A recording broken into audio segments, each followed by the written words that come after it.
Assalamualaikum. Sebelum menonton video ini, jangan lupa untuk subscribe channel ini terlebih dahulu. Kali ini, kita akan belajar mengenai hak dan kewajiban terhadap lingkungan atau alam. Untuk mendapatkan hak menikmati keindahan dan keasrian lingkungan alam, kamu perlu menjalankan kewajiban.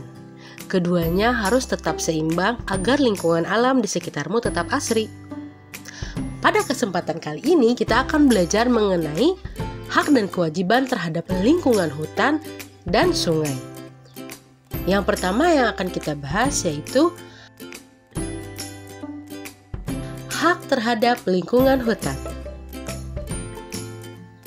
Hak terhadap lingkungan hutan yaitu mendapatkan udara segar. Kita bernapas dengan oksigen. Oksigen ini merupakan udara. Udara atau oksigen ini dapat dihasilkan dari tumbuhan-tumbuhan yang ada di hutan. Dengan cara tumbuhan melakukan fotosintesis tentunya. Nah, dari sinilah kita berhak mendapatkan udara yang segar untuk bernafas. Makanya kita harus menjaga lingkungan hutan. Yang kedua, menikmati keindahan hutan. Hutan banyak digunakan oleh masyarakat untuk refreshing, hiking, dan lain sebagainya. Banyak sekali manfaat hutan. Tentunya itulah hak yang akan kita dapatkan setelah melakukan kewajibannya. 3. Memanfaatkan kayu atau pohon sesuai aturan. Ya, kita tidak bisa sembarangan untuk memanfaatkan kayu atau pohon, dan kita tidak bisa sembarangan untuk menebang kayu atau pohon tersebut. Harus sesuai dengan aturan yang ada. 4. Memanfaatkan tumbuhan sebagai bahan makanan atau obat-obatan. Di lingkungan hutan, banyak sekali tumbuhan yang biasa digunakan sebagai obat-obatan, dan ada juga yang digunakan sebagai bahan makanan. Masyarakat pun banyak yang pergi ke hutan untuk mencari tumbuhan-tumbuhan tersebut, maka hutan harus tetap kita jaga. Kemudian kewajiban terhadap lingkungan hutan yaitu melakukan reboisasi.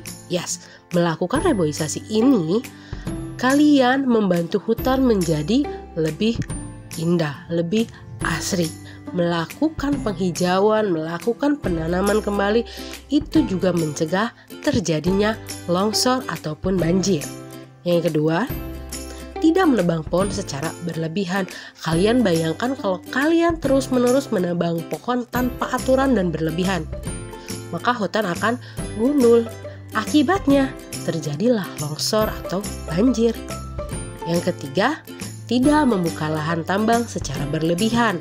Ya, seperti kasus-kasus sebelumnya, banyak orang yang membuka lahan dengan cara yang tidak semestinya, yang mengakibatkan berbagai macam aspek atau orang yang memiliki usaha terkena imbasnya.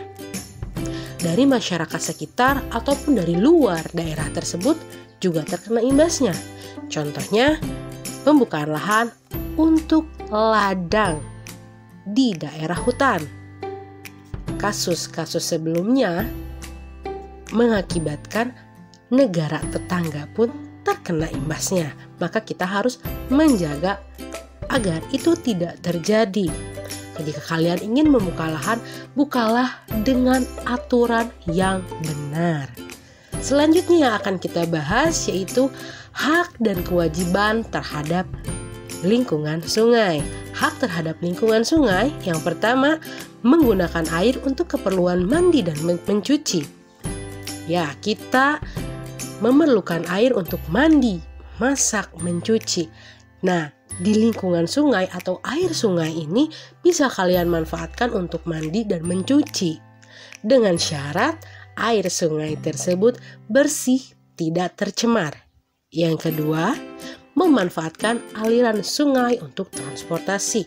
Di Indonesia banyak sekali aliran sungai yang manfaatkan untuk alat transportasi, pergi dari satu tempat ke tempat lainnya atau menyeberang dari sisi satu ke sisi lainnya.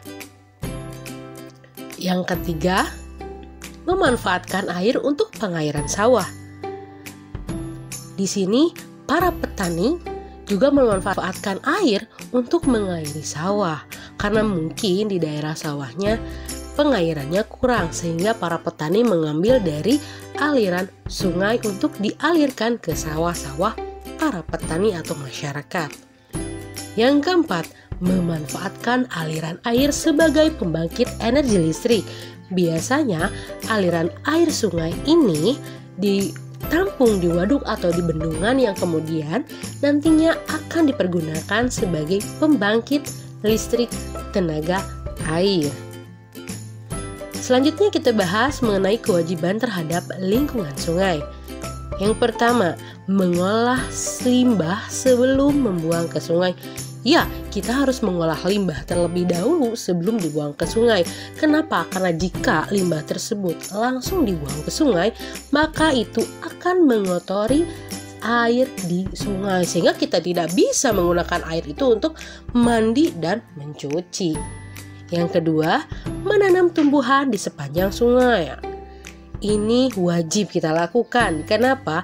Karena ini menjaga agar tanah di tepian sungai tidak longsor, dan ini juga menjaga agar tidak terjadi banjir.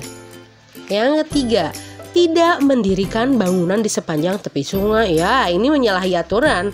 Seharusnya di pinggiran atau di tepi sungai memang tidak ada pemukiman penduduk. Tapi ya, bisa kalian lihat sendiri bagaimana kenyataannya. Yang keempat, tidak membuang limbah dan sampah ke sungai. Ya, tidak boleh membuang limbah ke sungai, karena itu akan merusak air di sungai, akan membuat sungai menjadi kotor, dan pada akhirnya banjir yang merugikan masyarakat di sekitar sungai tersebut.